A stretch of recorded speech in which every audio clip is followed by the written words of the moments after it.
So, because I like to give my audience a sense of where I came from, because I think it's important. We all have a story. You guys all have a story. And so I want to give you a little bit of perspective about where I came from, too, before I get started. But these are the topics I'm going to cover today.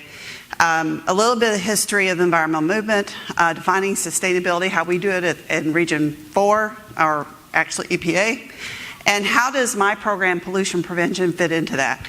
And then I'm going to talk a little bit about EPA, P2, and energy efficiency, give you a few resources on that. But first, I want to tell you a little bit about Region 4. So Region 4 consists, EPA has 10 regions. Region 4 is the 8 southeastern states. We have the largest population, and we have over 20% of the nation's population. Between 1960 and 2000, our population doubled, and that's supposed to double again in the next 10 years. 1/3 of our wetlands, 1/3 of our nation's coastline, and over 48 states. So we are very diverse in our demographics as well as ecologically. We have the highest number of environmental justice communities. I know that a lot of you all work in that arena. But we also have habitat for 98% of the U.S. commercial marine species in our region. So it's a very diverse and challenging region. So first of all, I want to tell you I'm not a regulator. I love to say that. I've never been a regulator within the agency. I'm a non-regulatory volunteer programs person. I work with great people that do that work, and they do phenomenal work, very passionate.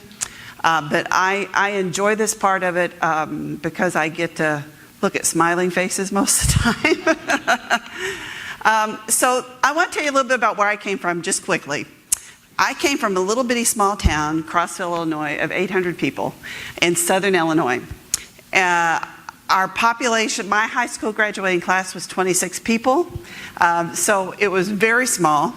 But this is my downtown, my fire station, my school, all of which are still there except the school's now consolidated. We have, even though we're in southern Illinois, people don't understand that we also have environmental justice communities there too, because we have a high amount of population in our community because our pollution, excuse me, not population, pollution. We have the oil industry and the coal industry there, and people don't really equate Illinois or southern Illinois with oil and coal, but we have a ton of it. And so we have a lot of legacy areas. This on the bottom is oil pollution, or on the top is oil pollution. This on the right is an old coal mine and acid mine drainage on the left. Those are both within our county. But we also have some of the most beautiful landscape. So we have the Garden of the Gods, we have beautiful rivers, so we have a lot to be proud of too. So those are the kind of things that drove me to become part of the environmental. My bachelor's degree is in zoology because I thought I wanted to be a wildlife biologist, and I did. But I transformed into more of a sustainability program over the years. So I wanted to talk a little bit about the drivers that drive sustainability, and many of you know this. In the United States, we had the agricultural revolution, we had the industrial revolution, and we had the technological I can't speak. I need a drink or something. And now we're in the fourth, and I really do believe this, we're in the sustainability revolution. Many of you in this area work with companies that have that sustainability mantra and try to do the right thing. So I'm not going to go through all of these, but just as the agricultural revolution, we saw the use of more pesticides, we saw the use of DDT, and was becoming a problem for wildlife.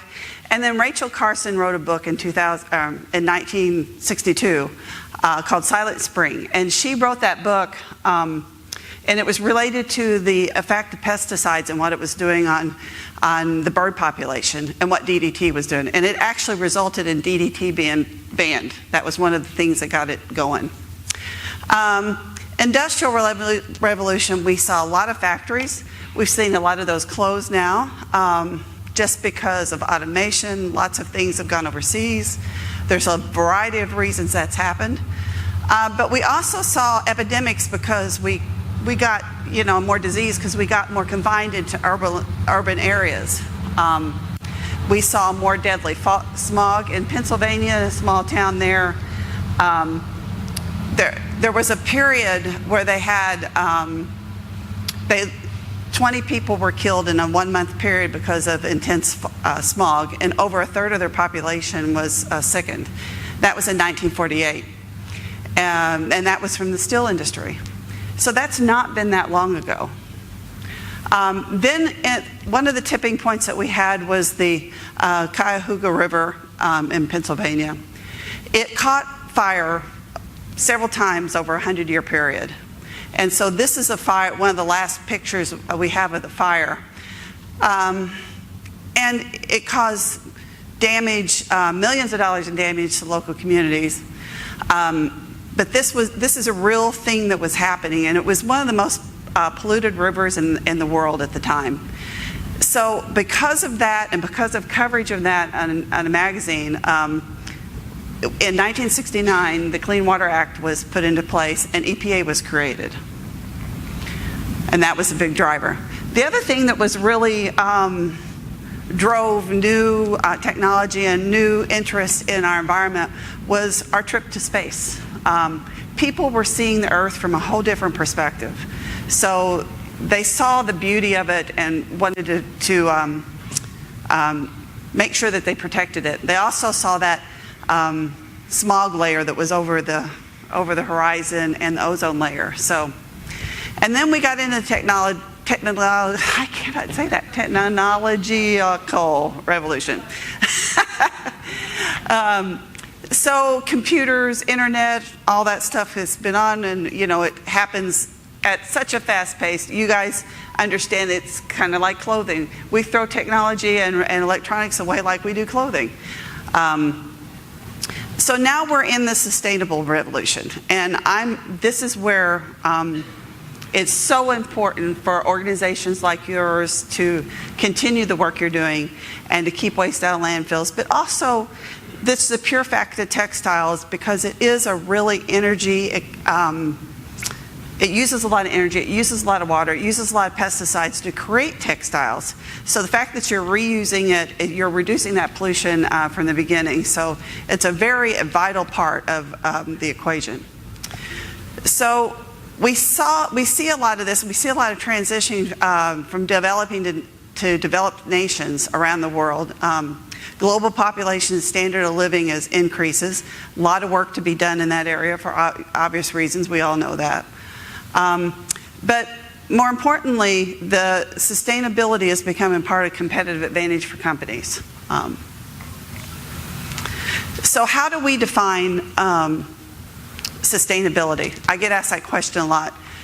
So we use the Brundtland report from 1987's definition. This is it. Sustainability is meeting the needs of the present without compromising the ability of future generations to meet their needs.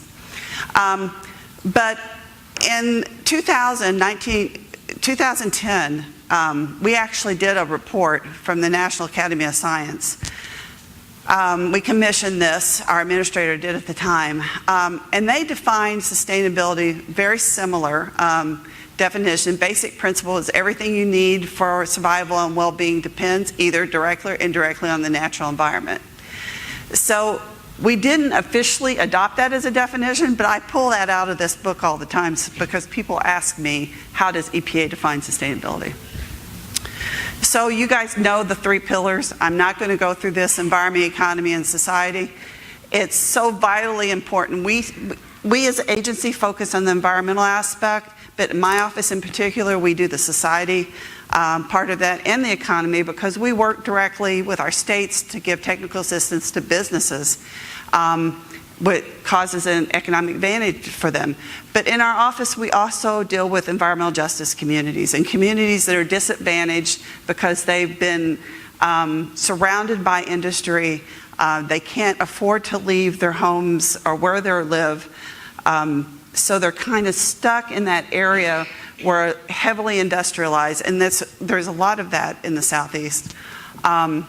and they're sick, and their children get sick. And it's amazing that it's still happening in this country, and people aren't aware of the degree that it's happening. But we see it every day. We talk to people every day. They're having these challenges.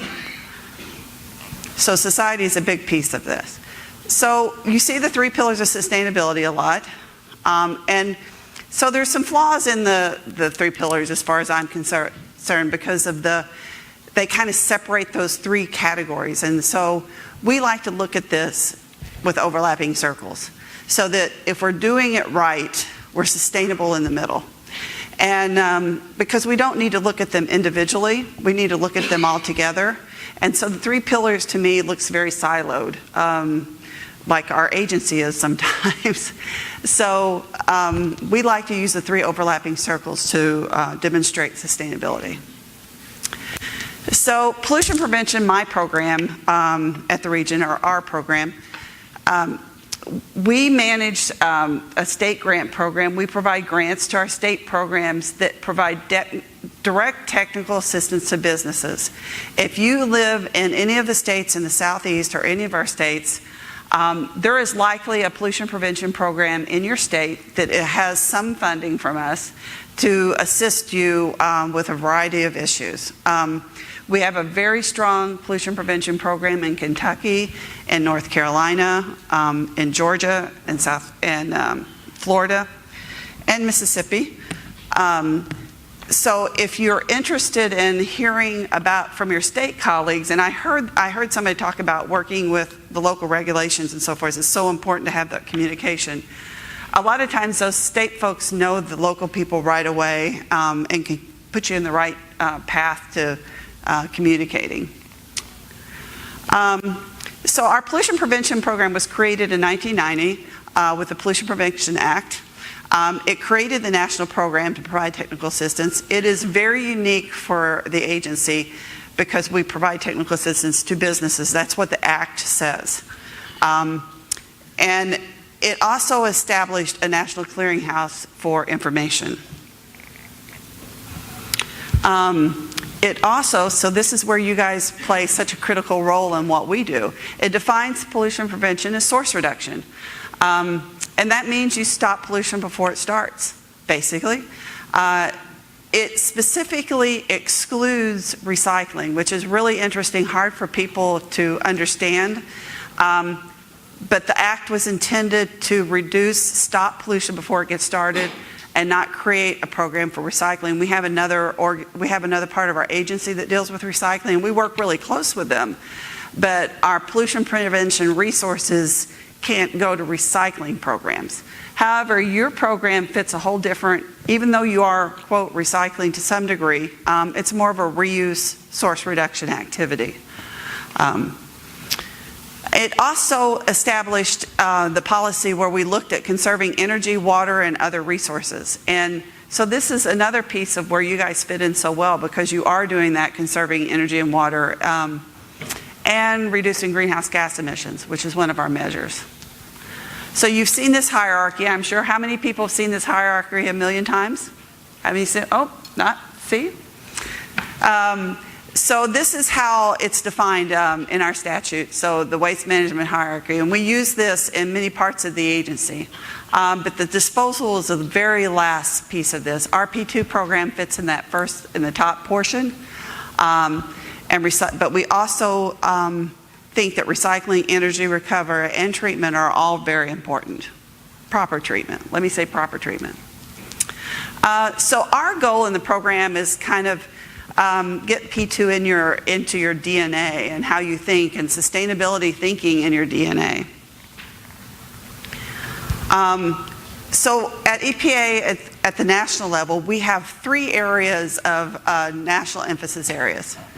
And you'll notice climate change is on the top, and you may have heard that EPA doesn't work on climate change anymore. Somebody may have told you that.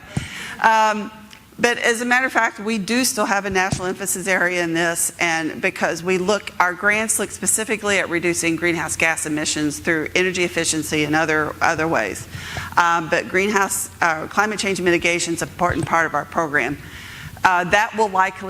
Title will likely change. We're kind of waiting to be told that it has to be changed. We haven't been told yet, so we're laying low. And so the second one's food manufacturing processing. We took a different aspect this year and looked at a sector. And so food manufacturing and processing covers actually agriculture side of things too. And then state and local hazards materials source reduction. And this resulted from disaster in the Northeast when we had Sandy, the big hurricane of Sandy. Because at that time, the Southeast is very accustomed to hurricanes, unfortunately. And they're very good at managing waste from hurricanes. But when it hit the Southeast, they were just not prepared for the level of hazardous waste that came and hazardous materials that came out of small businesses like auto manufacturers or auto dealers or auto repair shops, cleaners, and so forth. So this was put into place to actually start looking at that issue and start looking at it. So these are kind of some of the results from our P2 grants. And this is just from 2014. Just to give you some perspective, so you think grants, you think they're big grants. Well, no, they're not. We get $470,000 for the entire region. So that's for 8 states. So we give our grants to our states are in the range of $60,000 to $80,000. And they have to provide a 50% match. So the amount of work that we get from our state programs is phenomenal if you look at this. They provided in 2014 300 technical assistance or educational outreach events. They reached over 6,000 people. They provided 140 technical assessments at businesses on site.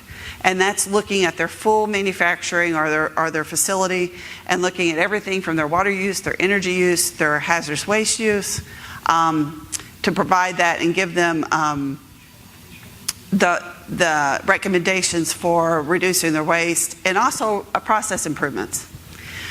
20 million gallons of water saved, 34,000 pounds of hazardous waste reduced, 34 million tons of carbon equivalent greenhouse gas reduced, and $2.5 million saved by businesses in 2014. Those are significant numbers. Those last 4 bullets on there are actual measures and metrics that we have to report to headquarters. They're actually measures for our program. So it's a very unique for the agency, those 4 measures too, because most of our measures that our programs do are how many inspections you did for the year, how many permits were done, how many grants were issued. We are one of the only programs that looks at actual environmental measures and metrics. And specifically, the dollars saved is something that no other part of the agency does. So I wanted to throw these up here for you for EPA's Energy and the Environment, kind of some resources. I only had about 10 or 15 minutes up here, and I want to give time for questions. But there's a really important Energy Star. There's a portfolio manager in there under the business section of Energy Star. Many of you have heard of Energy Star on your appliances. Everybody's heard of that. But people don't know the immense number of resources that are on that site for businesses. So if you want to measure your energy efficiency and your carbon footprint, I highly recommend this tool. It helps you benchmark your performance. It helps you track it. And they actually have folks that can provide you some assistance online to help you with this. So I just wanted to make sure that you were aware that that's available, that Portfolio Manager. You can actually do it for your home too, if you're interested. But if you have facilities that have a high energy use or a high water use, they're actually starting to track waste too. It's a really good tool for you to take a look at. And our folks, we have some really great technical assistance providers, our Energy Star folks at the agency that can help you with that. And they're non-regulatory too. So our Clean Energy Program, we have a few of those. Energy programs are mostly housed in the Department of Energy. as you know. But we have a lot of energy efficiency resources, and we have a lot of interest and information on renewable energy. So I just wanted to be sure that you guys had that information at your fingertips if you get this presentation. I'm assuming you guys will get this. And then I want to highlight 2 videos. Al Gore, you may have heard of him. He did an amazing TED Talk on climate change. And if you guys have time to watch this, it's really phenomenal. I think it's 15 or 20 minutes. But he also taught, and it's just this last year. He does a really good job of putting some optimism in there, but also how much we need to be done yet. And there's still a lot to be done. But he has some incredible numbers in there and some information. So I wanted to be sure that you guys had that TED Talk available to you. And then if you know of the story, has anybody heard of the story of Stuff? Yeah. So she has several videos, but I really like the one on commercialism, consumerism and capitalism. So I put this one on there because it's just a really good one for people to see. So. And then that is it for me. Here's my contact information. I put this up here, and you guys are welcome to email me at any time. I may not have the answer, but I probably know somebody that does or can connect you with somebody. So if you have specifically, we have a whole group in headquarters that works on recycling. Textiles is not on their agenda right now, but I know they look at it. They look at it from the aspect of working with Walmart because they're huge in their sustainability initiative and have driven a lot of things. But there's other companies also doing that. I shouldn't just call out Walmart. But we do have folks that are interested in textiles in the region and also in headquarters on that issue. So I can connect you with those folks if you'd like me to. So, and that's it for me.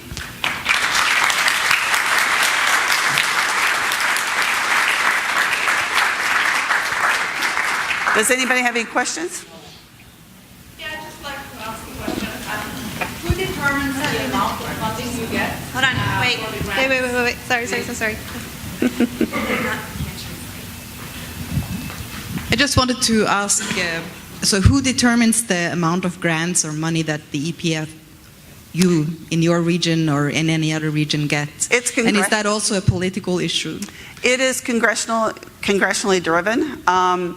Every year our budget's gotten cut just at the agency on a whole. It's been cut. It's remained pretty consistent in the pollution prevention program since I started managing it in 2007. And all the regions get the same amount, even though we're the largest, so that's a little bugaboo for me.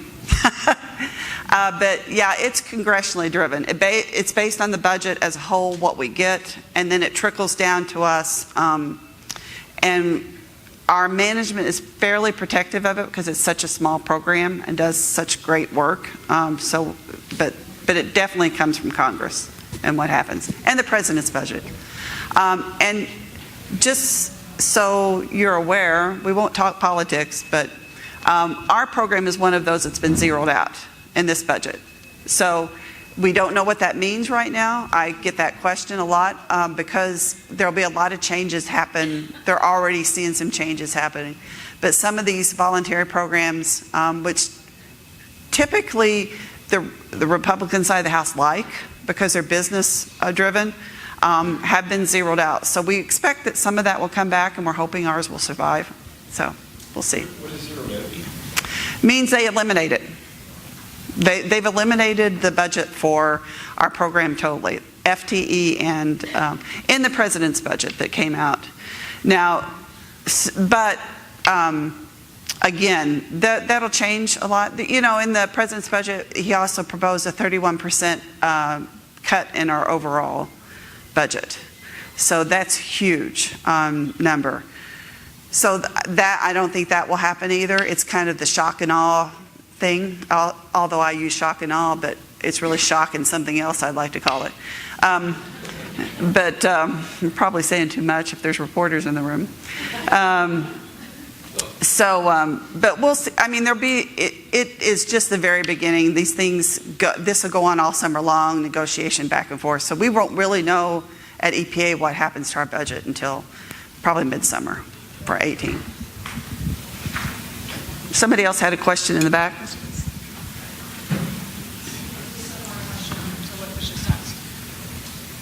A question about your P2 program. What type of industries or examples of companies do you support?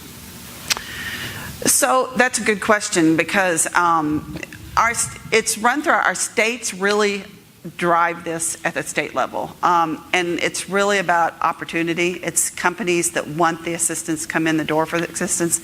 So it's really all over the board.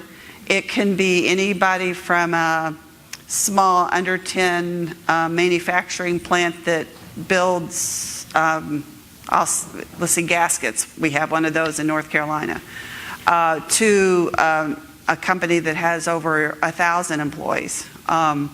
So it really is a variety. Our states typically, it's a free service if our state has a P2 program, it's a free service they provide. The state also contributes to that. Obviously, our little grant doesn't do the whole thing.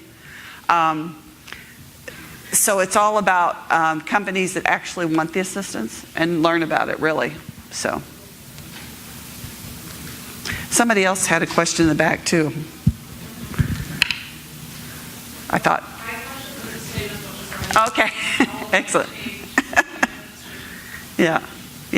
So in every administration change, we always see changes in focus and where we go. That's nothing new for us and at EPA or any of the other federal agencies. This has just been a little bit louder and stronger this year. So we'll see what happens. Are you assessoring or supporting other countries in Latin America? Repeat that. If are you supporting other countries in Latin America? Yes, actually, we do have an international program. And we have somebody actually in our office that works with our headquarters and does Central and South America and does a lot of work in solid waste. So, and textiles fit under that category. So if you'd like me to connect you with Al to find out what's happening, I'm not sure what countries he's working with right now. They were in Central America quite a bit, but I know they're doing some work in South America too. So there's a lot of that kind of work that's being done. And internationally, we have an international group that does a lot of work with other governments too. So if you're in a particular country and want to know what's happening, or if there's an environmental initiative happening, most of the time the embassies have an environment office, and they work directly with our headquarters folks on that, and also international affairs. So, yes. Excuse me. We didn't have the microphone so that translate us. You mentioned regulators. So if you have a company that's trying to do source reduction or in some manner or fashion, do you ever run into problems on the regulatory end because of what they want to do? And then how do you resolve that? Good question. So that's why we provide the funding to our state programs, and they go in as confidential technical assistance providers. And they're separate from their regulatory part of their agency. So when they go in the door, if they see a compliance issue, they work with them on compliance and getting them back to, we actually have some companies that have had some kind of compliance issue and come to the state program and say, hey, I need help with this. I don't know quite how to deal with it. Because especially for small and medium businesses, it's really a challenge to deal with all the regulations out there. So that's what the P2 folks are very good at, to help them try to resolve it and figure out how to get back into compliance. And usually what happens when that's going on is the state regulators understand that and allow a lot of leverage for them to work to try to get on the right side of things. So yeah, we do a lot of that. And if our folks see a non-compliance issue, our state folks, they don't report it to the regulatory side. They work with the company to get it corrected. So there's no, that's one of the deals they make with the companies when they come in the door. Most of the time when we have a company that comes in the door, they're not really over the top with having any issues, you know. But any other questions? Great. Okay, but I think we will say thank you very much to Pam. It was great that you could step in. Thank you.